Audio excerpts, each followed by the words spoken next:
Film ini dimulai dengan penjelasan menyeramkan tentang kanibal, yaitu orang-orang yang memakan daging manusia. Narator menceritakan dengan detail yang bikin kita merinding. Kanibal-kanibal ini berasal dari suku misterius yang percaya bahwa memakan seseorang akan mentransfer pengetahuan dan juga kekuatan orang tersebut. Lalu, kita diperkenalkan dengan Charlie, seorang pria aneh yang berada di tengah gurun yang sepi. Usut punya usut, ternyata dia sedang mengejar seorang wanita. Bukan untuk mengajaknya mantap-mantap, tetapi untuk dijadikan makanan. Bagi si Charlie, membunuh dan memakan daging manusia sudah menjadi hal biasa untuk dirinya. Wanita yang ketakutan itu bersembunyi di dalam rumah, tetapi Charlie menemukan keberadaannya dan tanpa banyak cincong, dia langsung menghabisinya.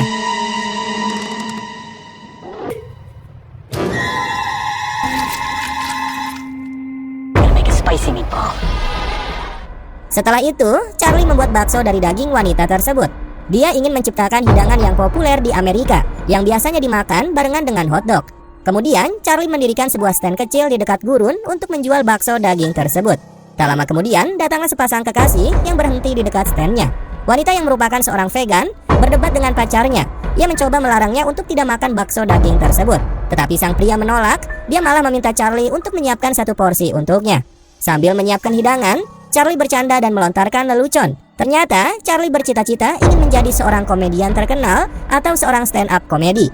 Sang pria tertawa setelah mendengar jokes dari si Charlie. Ya, dia tidak tahu apa yang akan terjadi setelahnya. Kemudian, ketika mereka akan pergi, tiba-tiba Charlie menyerang pria itu dengan kampak dan menghabisinya. Pacarnya yang sangat terkejut dan ketakutan, dia berusaha untuk melarikan diri. Saat pelariannya, tiba-tiba ada sebuah mobil berhenti di hadapannya. Di dalam mobil itu, ada seorang wanita bernama Eleanor. Wanita itu yang ketakutan, jelas ia berusaha memohon bantuan kepadanya. Tetapi Eleanor dengan dingin menolaknya. Kenapa bisa menolak? Ya, karena Eleanor ini sudah tahu percis apa yang sedang terjadi. Tak lama kemudian, Charlie datang dan menghabisi wanita itu. Seperti biasa, kemudian Charlie mengubah tubuh wanita itu menjadi bakso daging. Karena itulah cara dia untuk mencari nafkah.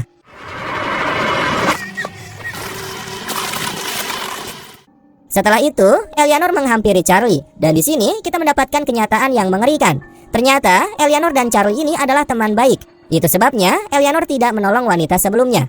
Ya, Eleanor ini tahu bahwa sebelumnya Charlie sedang berburu. Dengan santainya, Eleanor bertanya, "Bagaimana dengan cita-citamu menjadi seorang komedian itu?" Charlie menjawab, "Ya masih, aku tidak akan pernah menyerah untuk menjadi seorang komedi." Lalu, cerita beralih ke karakter baru di film ini, seorang wanita bernama Crystal. Ia merupakan seorang penyanyi muda yang sedang dalam perjalanan untuk tampil di sebuah festival. Saat di tengah perjalanan, dia melihat Eleanor yang ternyata sedang berpura-pura bahwa mobilnya mogok dan bermasalah. Crystal menawarkan tumpangan, dan Eleanor yang berperilaku ramah, ia mengucapkan terima kasih serta mulai bertanya-tanya. Namun, si Eleanor menipu Crystal dan malah membawanya ke rumah Charlie. Begitu mereka sampai di sana, tiba-tiba Crystal yang kesakitan dan terhuyung-huyung, dia berusaha keluar dari mobil dan melarikan diri. Namun, ketika Eleanor mencoba memukulnya lagi, Crystal melawan dan menendangnya. Sayangnya, ketika dia ada kesempatan untuk melarikan diri, Charlie tiba-tiba datang. Tentu saja, Charlie langsung menangkapnya dan mengikatnya di kursi. Alih-alih langsung membunuhnya, Charlie di sini malah berstand up komedi. Charlie membawakan materi komedinya di depan Crystal. Dan tentunya, Crystal yang bingung dan ketakutan, ia pun bertanya, "Apa yang kamu inginkan dariku?" Charlie menjawab, "Tidak ada. Aku hanya ingin kamu tetap bersamaku di sini." Mendengar hal itu, Crystal tidak tinggal diam. Dia mengancam Charlie dengan mengatakan, "Aku akan menghabisimu dan pergi dari sini." Tetapi Charlie hanya diam saja dan dia pergi meninggalkannya untuk makan malam. Lalu kemudian terungkap bahwa satu-satunya alasan Charlie tidak membunuh Crystal adalah karena dia masih punya banyak stok daging dari korban-korban sebelumnya. Keesokan harinya, kita diperkenalkan dengan Sheriff Weaver. Dia menerima informasi bahwa seorang gadis bernama Crystal telah hilang di gurun. Kembali ke tempat Charlie, tepat saat dia sedang duduk untuk sarapan. Sheriff Weaver kembali mengetuk pintu. Charlie membuka pintu dan Sheriff bertanya, "Apakah kamu tinggal di sini sendirian?" Charlie mengangguk iya. Kemudian, Sheriff bertanya lagi, "Apakah kamu kenal dengan Crystal?" Charlie menjawab tidak. Untuk mencairkan suasana, Charlie ini memang cerdas. Dia melontarkan beberapa lelucon. Yang bikin mengejutkannya lagi, si Sheriff malah tertawa mendengar candaannya si Charlie itu. Setelah Sheriff pergi, Charlie duduk di depan TV dan mulai menonton acara TV yang ada. Tiba-tiba, dia melihat sebuah iklan yang menarik perhatiannya. Iklan itu tentang sebuah klub komedi yang sedang mengadakan malam open mic untuk para stand-up komedian. Charlie langsung merasa sangat senang dan bersemangat. Ini adalah kesempatan yang sudah lama dia tunggu-tunggu untuk mewujudkan impiannya menjadi seorang komedian terkenal. Tanpa pikir panjang, dia segera memutar lagu favoritnya seolah merayakan momen tersebut. Namun, saat lagu itu mulai terdengar, ada hal mengejutkan yang terungkap. Ternyata, lagu itu dinyanyikan oleh Crystal, gadis yang saat ini sedang di rumahnya. Crystal adalah artis favorit Charlie, dan dia baru menyadari bahwa itulah alasan sebenarnya mengapa dia belum membunuh si Crystal.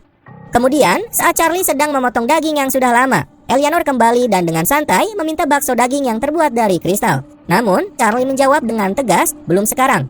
Setelah itu, Charlie mendekati Crystal, namun dia panik dan langsung melawan, menuduh Charlie berniat buruk kepadanya. Dengan tenang, Charlie menanggapi dengan menutup mulut Crystal menggunakan selotip, lalu dia pergi begitu saja tanpa mengatakan apa-apa lagi. Lalu, pada malam harinya, saat makan malam, Charlie duduk sambil menonton TV. Tiba-tiba, berita di televisi melaporkan tentang hilangnya Crystal. Dan seketika, Charlie tertawa terbahak-bahak, seolah dia menemukan sesuatu yang sangat lucu.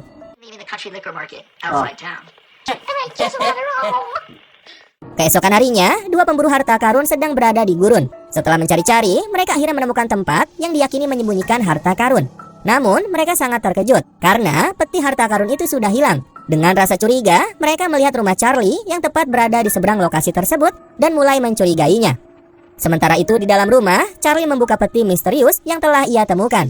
Apa yang ada di dalamnya? Sayangnya, di sini kita tidak diperlihatkan isinya. Namun, Charlie bergumam pelan, ini ilegal, yang memberikan petunjuk bahwa isi peti itu adalah sesuatu yang sangat berbahaya. Di luar rumah, kedua pemburu harta karun memutuskan untuk menyusup ke dalam rumah Charlie. Di dalam rumah, mereka menemukan Crystal terikat di tempat tidur, dan mereka sangat terkejut melihatnya dalam keadaan seperti itu. Sebelum mereka bisa bereaksi, Charlie muncul. Crystal berteriak memohon agar mereka segera lari. Salah satu pria mencoba melawan, namun Charlie langsung menyerangnya dengan sangat brutal. Pria satunya lagi panik dan mencoba melarikan diri. Namun, Charlie mengejarnya dan akhirnya membunuhnya juga.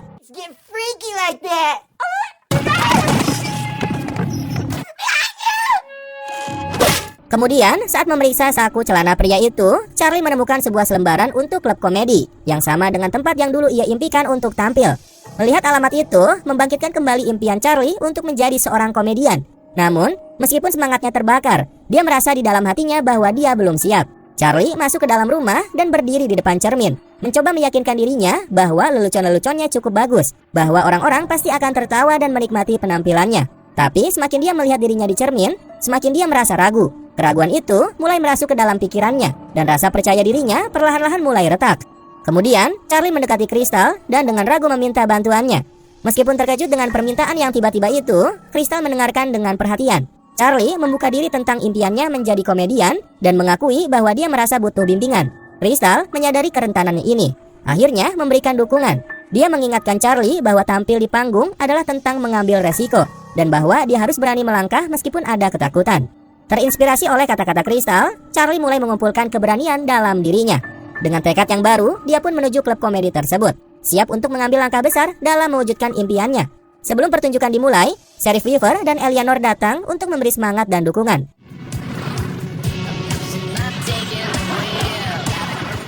Di klub komedi, suasana sangat sibuk dengan para komedian lain yang sedang bersiap-siap untuk tampil. Charlie, yang masih merasa canggung, bertemu dengan Bruce, bartender yang ramah.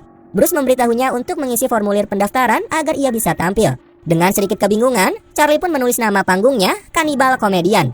Setelah itu, suasana semakin hidup saat pemilik klub, Carrie, naik ke panggung untuk membawakan leluconnya sendiri.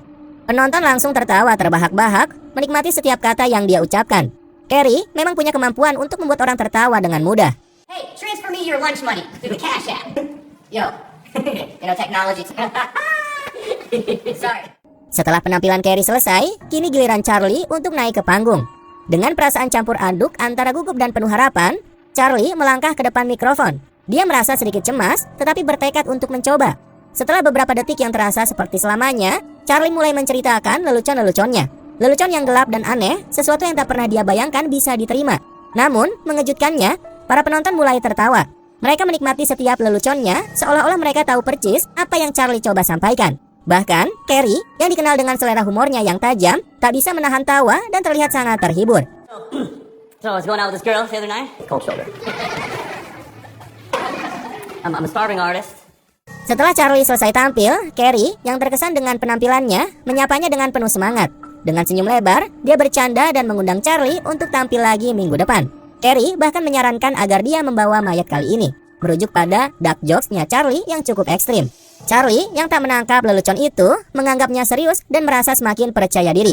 Begitu dia keluar dari klub, dia langsung memberitahu Crystal tentang bagaimana penonton bereaksi begitu positif terhadap penampilannya. Dia bahkan berterima kasih kepada Crystal, mengungkapkan bahwa motivasi yang Crystal berikan benar-benar membuat perbedaan besar. Keesokan harinya, Charlie tiba kembali di klub dengan tas besar yang berisi mayat sungguhan. Terinspirasi oleh foto-foto komedian legendaris yang terpajang di dinding itu, dia merasa semakin termotivasi untuk melangkah lebih jauh dalam karir komedinya. Dengan penuh percaya diri, Charlie memasuki klub, siap untuk tampil dengan cara yang sangat berbeda. Namun, Carrie yang mengira mayat itu hanyalah properti panggung untuk lelucon atau pertunjukan, hanya tertawa dan mengabaikan kehadiran tas tersebut, tanpa menyadari bahwa Charlie benar-benar membawa sesuatu yang jauh lebih nyata dan berbahaya daripada yang dia kira.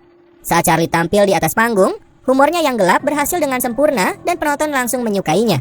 Mereka tertawa terbahak-bahak, menikmati setiap lelucon yang dia sampaikan. Hey, don't worry about you in the back, alright? Oh, wow. Is that too much death? Tak lama setelah penampilannya, orang-orang mulai mengenalnya dengan julukan kanibal komedian. Dan Charlie merasa bangga dengan pencapaian itu. Kepercayaan dirinya meningkat pesat dan dia merasa bahwa impiannya menjadi komedian terkenal sudah semakin dekat. Di rumah, Charlie sangat senang dengan keberhasilannya. Untuk merayakan, dia mengundang Crystal dan mengadakan sebuah pesta. Namun, suasana pesta itu tidak biasa. Charlie dengan paksa memaksa Crystal untuk makan daging manusia, bagian dari kebiasaannya yang mengerikan. Crystal merasa sangat terganggu dan menolak permintaan itu. Namun, Charlie yang tidak bisa menerima penolakan, akhirnya mengikat Crystal kembali di kamar tidur, memaksanya untuk berada di bawah kendalinya. Kemudian, di pertunjukan lainnya, Charlie melihat seorang pria di antara penonton yang bersikap kasar. Pria itu mengacaukan pertunjukan, menghina komedian lain dengan mengatakan bahwa lelucon mereka tidak lucu sama sekali. Salah satu komedian yang kesal memberitahukan Charlie betapa buruknya pria tersebut. Dan Charlie yang mulai merasa terdorong untuk membuktikan dirinya, memperhatikan pria itu dengan cermat. Ketika giliran Charlie untuk tampil, pria yang sama kembali mengolok-oloknya. Pria itu bahkan menantang Charlie untuk memakannya, seolah-olah dia sedang menggoda sesuatu yang mengerikan. Have you over for dinner sometime? Eat me. Not funny. Kemudian, setelah pertunjukan, pria itu semakin menghina Charlie, membandingkan leluconnya dengan mayat, membosankan, tak bernyawa, dan tidak lucu sama sekali. Charlie yang merasa dipermalukan dan sangat marah, tidak bisa menahan emosinya. Dengan penuh amarah, dia mengejar pria itu, menghabisinya dengan sangat brutal.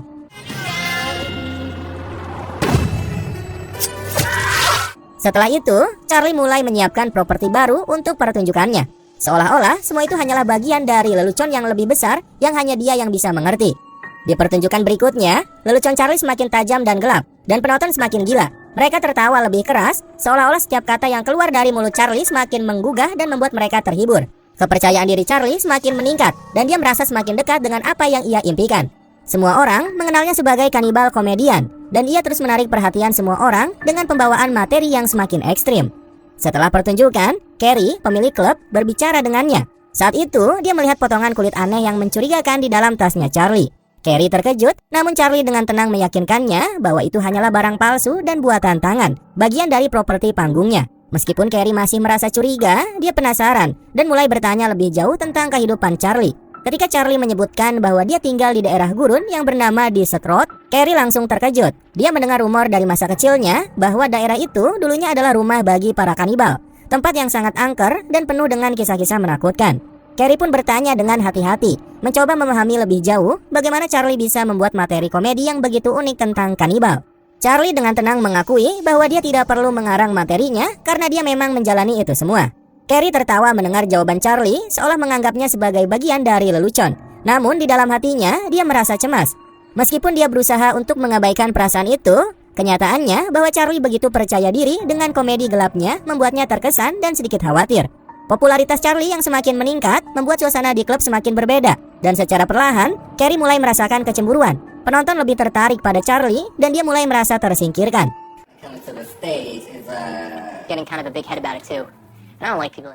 Kemudian di rumah, Charlie sedang duduk membaca koran, lalu tiba-tiba Eleanor datang. Dengan rasa ingin tahu, Eleanor bertanya, mengapa Charlie tidak lagi menjual bakso daging seperti dulu. Charlie dengan senyum bangga menjawab bahwa dia telah meninggalkan itu semua. Sekarang, dia adalah seorang komedian, dan dia merasa itu adalah langkah yang lebih besar dan lebih berarti bagi hidupnya. Namun, meskipun popularitasnya semakin meningkat, segala sesuatunya mulai melambat. Meskipun sudah dikenal banyak orang, Charlie mulai kesulitan mendapatkan jadwal tampil baru. Slot-slot di klub sudah terisi oleh komedian lain, dan dia merasa seolah ada hambatan yang menghalangi jalannya. Frustasi mulai merasuki pikirannya, dan dia tidak tahu harus berbuat apa. Slappy. I was like, wow, that's amazing. Charlie pun mengungkapkan semua kesalahannya pada Bruce, bartender yang sudah cukup mengenalnya. Bruce, dengan sikap tenang dan penuh pengertian, mencoba meyakinkan Charlie bahwa waktunya akan datang lagi. Jangan khawatir, katanya. Kesempatan itu akan datang. Kamu hanya perlu sabar dan terus berusaha. Meskipun kata-kata Bruce agak menenangkan, Charlie masih merasa cemas dan tak sabar untuk melanjutkan perjalanannya menuju kesuksesan. Keesokan harinya, Charlie datang ke klub dengan penuh harapan, berharap ia bisa tampil. Namun, saat ia tiba di sana, semua slot pertunjukan sudah terisi. Frustasi dan merasa kalah, dia pulang ke rumah. Ia merasa seperti gagal dalam mengejar impiannya. Di rumah, Sheriff Weaver datang untuk makan bakso daging yang sudah disiapkan oleh Charlie. Sambil menikmati makanannya, Charlie meluapkan perasaannya tentang kesulitan yang dia hadapi belakangan ini, terutama dalam mendapatkan pertunjukan baru. Meskipun Sheriff Weaver berusaha menghiburnya, mengatakan bahwa segala sesuatunya akan membaik, Charlie merasa karir komedinya mulai merosot. Dia mulai meragukan apakah impian besar yang ia kejar itu akan pernah terwujud. Setelah percakapan dengan Weaver, Charlie berbicara dengan Crystal, yang diam-diam menyembunyikan salah satu senjatanya di bawah meja selama percakapan mereka. Crystal mendengarkan Charlie dengan cermat, namun dalam hatinya, dia tahu bahwa semuanya tidak baik-baik saja dengan pria itu. Charlie, yang semakin terperangkap dalam dunia kelamnya, akhirnya menawarkan daging manusia kepada Crystal untuk dimakan. Meskipun merasa terganggu, Crystal, entah karena rasa takut atau karena dia sudah terlalu terjebak dalam dunia Charlie, ia pun mulai tertarik dan menerima tawaran itu. Kemudian, di klub, Charlie tidak bisa menahan frustasinya lagi. Dia mendekati Carrie dan menghadapi pemilik klub itu dengan kemarahan yang membara, mempertanyakan mengapa dia tidak dilibatkan dalam penampilan berikutnya. Carrie, tanpa rasa penyesalan, dengan jujur memberitahu Charlie bahwa lelucon tentang kanibalnya sudah ketinggalan zaman, dan penonton mulai bosan. Baginya, lelucon Charlie tidak lagi menarik dan sudah tidak relevan. Mendengar itu, Charlie merasa marah dan sangat dikhianati. Dengan wajah merah karena amarah, dia pergi dari klub, merasa dipermalukan dan ditinggalkan. Sesampainya di rumah, Charlie melampiaskan amarahnya kepada Crystal. Dia menyalahkan atas kegagalannya, merasa bahwa hidupnya hancur dan tidak ada gunanya lagi. Dalam amarahnya, dia mengatakan bahwa semuanya telah berakhir. Namun, Crystal mencoba menenangkan Charlie, mengingatkan dia bahwa leluconnya masih memiliki kekuatan dan bahwa dia masih bisa bangkit. Dia berusaha meyakinkan Charlie bahwa dia punya potensi. Sementara itu, Carrie mulai mempersiapkan pertunjukan komedi besar yang akan datang, namun dengan cara yang sangat licik. Dia mencuri materi lelucon Charlie untuk digunakan dalam pertunjukannya sendiri. Meskipun rekannya sudah memperingatkannya agar tidak melakukan itu, Carrie bersikeras dan tetap membawakan lelucon kanibal Charlie di atas panggung klub. Di antara penonton, ada Sheriff Weaver yang langsung mengenali materi yang dicuri dan segera memberitahu Charlie tentang hal itu. Also, fun fact, the owner of this place. Informasi tentang pencurian materi ini membuat Charlie semakin marah. Dia merasa dikhianati bukan hanya oleh Carrie, tapi juga oleh dunia yang dulu ia impikan untuk menjadi bagian darinya. Malam itu, setelah pertunjukan yang penuh ketegangan, Carrie pulang tanpa menyadari bahwa Charlie mengikutinya dari belakang membawa kampak. Tiba-tiba, Charlie menyerangnya dengan brutal. Setibanya di rumah, Carrie, yang kini tergeletak kesakitan, mulai menyadari kenyataan mengerikan yang ada di depan matanya. Di dalam rumah Charlie, terdapat mayat-mayat tergeletak di mana-mana. Carrie menyadari dengan ngeri bahwa Charlie ini bukan hanya membuat lelucon tentang kanibal. Dia benar-benar menjalani hidup sebagai kanibal, membunuh dan memakan manusia. Karena ketakutan, Carrie mencoba untuk merayu Charlie, menawarkan semua yang ia miliki, termasuk klubnya, agar si Charlie ini menghentikan kekejaman itu. Namun, Charlie sudah tidak bisa dibujuk lagi. Kemarahan dan kebencian yang membara di dalam dirinya sudah terlalu dalam. Ketegangan meningkat dan dalam kekacauan itu, Crystal melihat peluang untuk kabur melarikan diri. Crystal menyerang Charlie dengan sekuat tenaga dan melarikan diri berlari sejauh mungkin. You wait right here. Namun sebelumnya, ternyata Crystal merekam sebuah pengakuan dalam sebuah kaset. Kaset yang sama yang dulu digunakan Charlie untuk menyetel musik. Kaset itu kini berisi kebenaran tentang kejahatan Charlie, sebuah pengakuan yang akan mengungkapkan segalanya. Setelah itu, Crystal pergi ke klub dengan penuh percaya diri dan mengejutkan semua orang dengan membawakan lelucon kanibal, sebuah sentuhan baru pada materi yang sudah sangat gelap. Di sana ternyata ada Eleanor. Eleanor masih terobsesi dengan daging manusia, dan jelas sekali dia sangat menikmati penampilannya Crystal.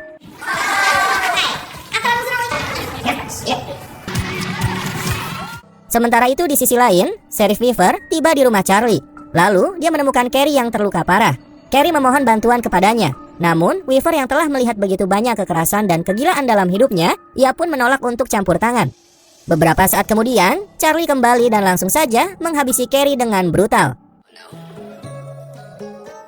Dengan itu, film berakhir dalam suasana yang gelap, berbelit-belit dan mengganggu, meninggalkan penonton terperangah oleh kenyataan yang penuh kegilaan dan kekerasan. Penonton masih terhanyut dalam kengerian yang baru saja mereka saksikan, merasa terjebak dalam dunia yang begitu suram.